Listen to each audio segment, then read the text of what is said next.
a rapid pace, and it's imperative that we change with it.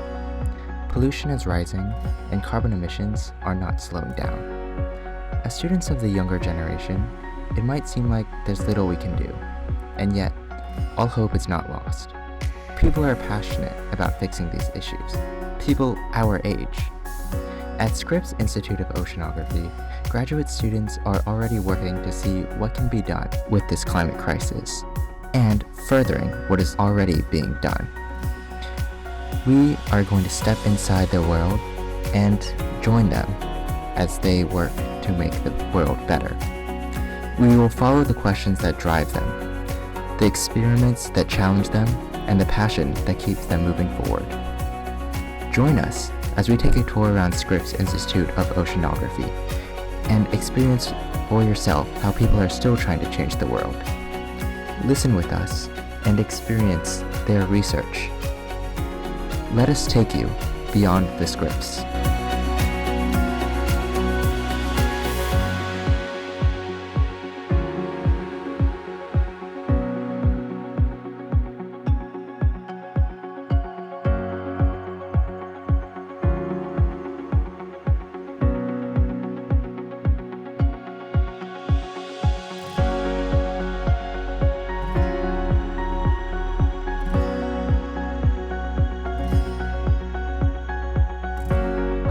My name's Megan Kashner, and I'm working in the Barton Lab with Ava. I am actually studying marine megafauna, so the big stuff.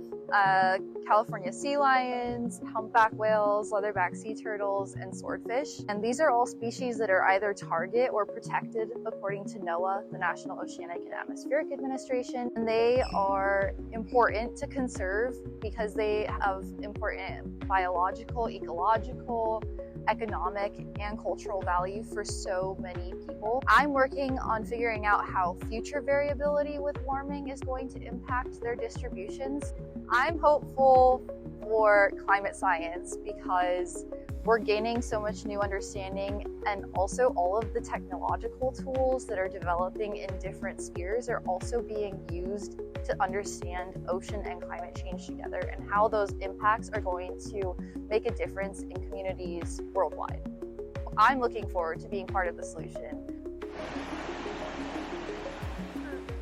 Hi, I'm Ava. I'm doing a postdoc at Scripps. I work with marine microbes, so tiny little creatures that live in the ocean. And I'm mostly interested in how they interact with each other, and then also finding out who is the most interactive microbe, and if we can then use this information to better understand like ecosystem functions, like how much oxygen is produced, but also like changes in their community structure. What I'm most hopeful for at Scripps, we're doing a lot of research, and we have a lot of great researchers that are on the task and collecting a lot of data and like trying to understand what causes, what is going to change, and then maybe help to mitigate. And I hope that we can also increase more our outreach so that our research goes just beyond Scripps. All of Scripps kind of starts like right at the top of that.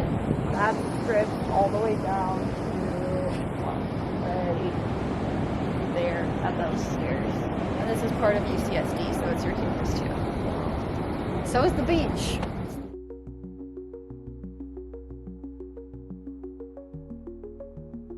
The Center for Climate Studies, and so there's like a whole part of Scripps that's actually dedicated. This is kind of like the hub of climate research down here, except that what we're doing also directly relates to climate change.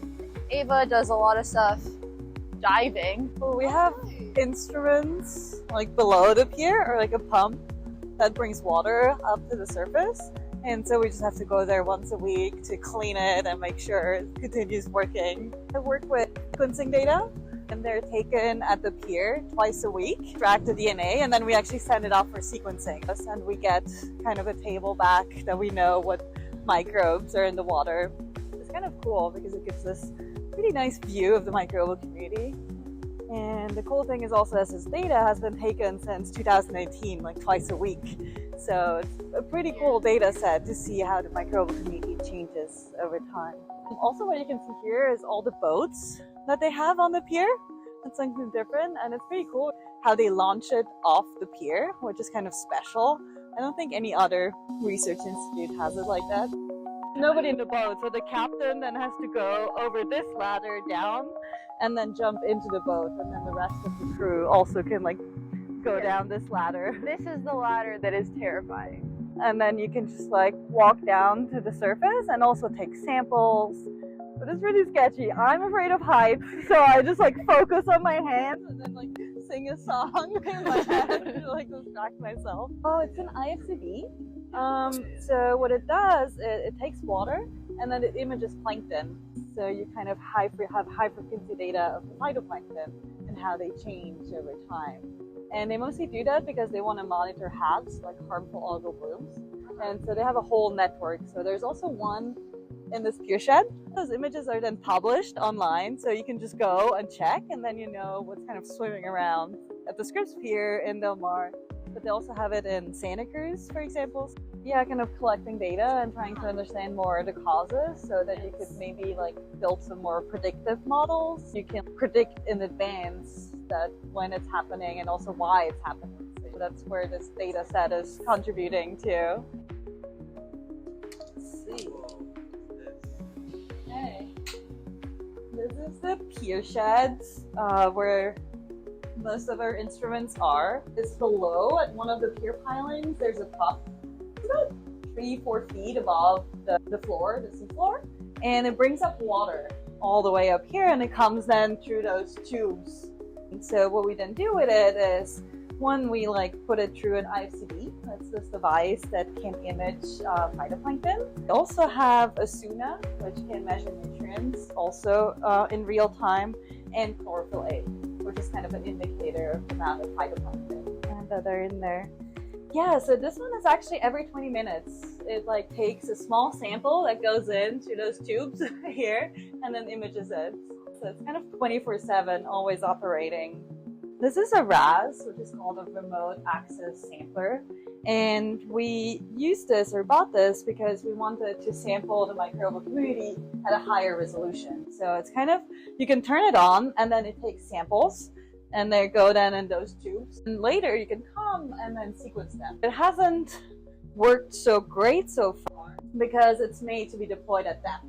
So you should like keep it where there's a lot of pressure. We come like once a week when we like dive to like clean the pump, make sure it continues working, but else it's like all autonomous. It's kind of cool. I think I have totally different things. Like this one is more like a storage, like for boating gear or diving. Also lower, like what we have, it's called like a Secchi disc. And so you lower it and that can be a measurement how much the waves are being stirred up. When it's super turbulent, you get a lot of mixing and so it's pretty cloudy.